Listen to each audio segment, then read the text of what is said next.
Bonjour à tous, bon un petit tiercé ce lundi, la course a été disputée.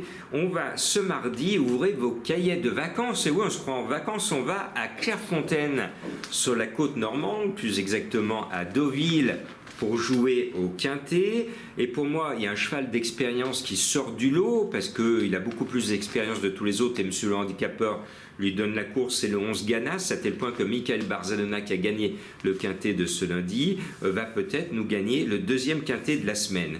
Pourquoi pas? Il est tellement motivé par la cravache d'or en ce moment qu'il peut relever ce défi. Je lui oppose celui qui est en tête de la cravache d'or, Ancel, sur le 7 Revalité, et qui est actuellement toujours en tête au classement de la cravache d'or. Ça joue à très très peu. Maxime Guyon, eh bien ça va être 11-7 ou 7-11.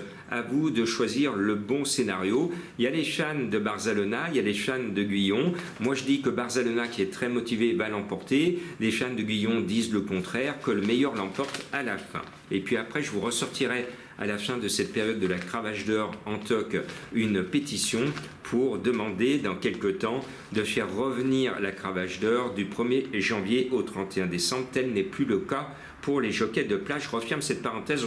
Rendez-vous à la fin de l'étape de la cravache d'or 2024. 11-7, donc normalement c'est des chevaux qui se détachent. J'aime bien ensuite le 12 Estrellaf, un nouveau venu dans cette catégorie, ce sont de jeunes poulains. Ce 12 me plaît bien, monté par le maître avec la famille Aide, il a tout pour me plaire. En bas de tableau, j'aime bien Lily Lux, joli nom, son palmarès est tout neuf, ses performances sont belles, je la trouve super bien placée au poids.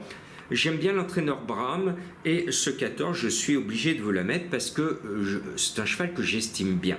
Et puis, monsieur André Fabre nous présente le 1 Annabelle's Ghost.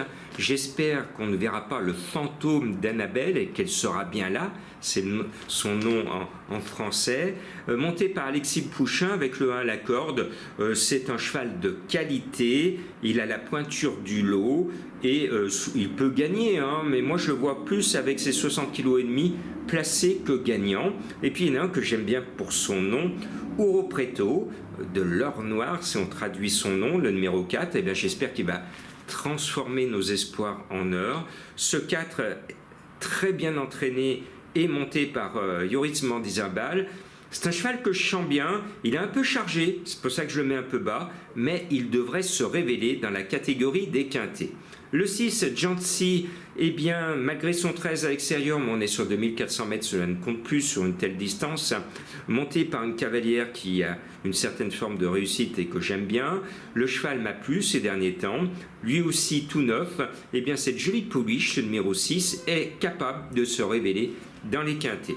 Et puis j'aurais pu mettre plein d'autres chevaux en 8e position, ils sont nombreux à pouvoir prétendre à l'obtention d'un accessi dans cette catégorie.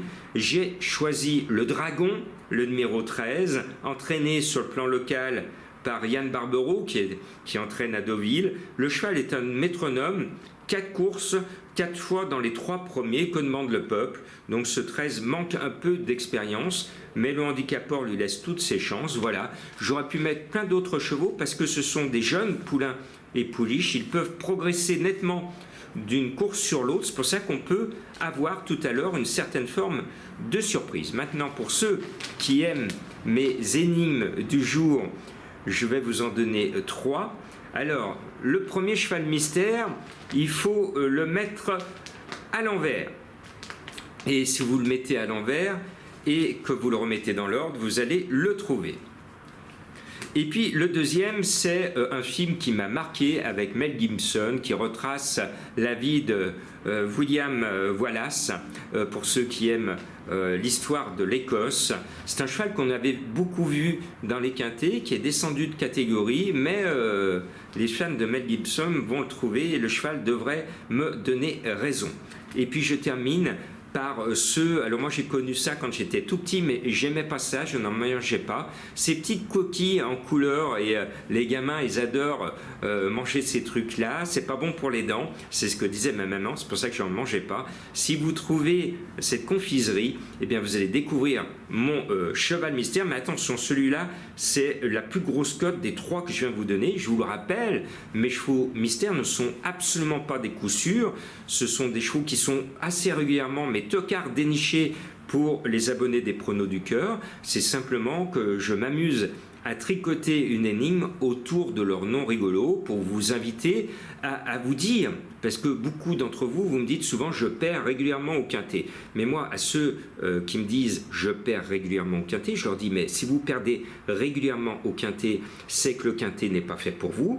Donc allez voir dans d'autres courses, il y a de très belles courses, il y a plein de réunions. Donc si le quintet ne vous réussit pas, n'insistez pas. Allez jouer sur les courses qui vous inspirent. C'est ce que je dis tous les jours à mes abonnés. C'est pour ça que je leur donne tous mes pronos, mes coups de cœur, mes tocards, mes bases sur toutes les courses. Et je peux vous assurer qu'ils suivent mes bons conseils sur toutes les courses et pas seulement sur le quintet.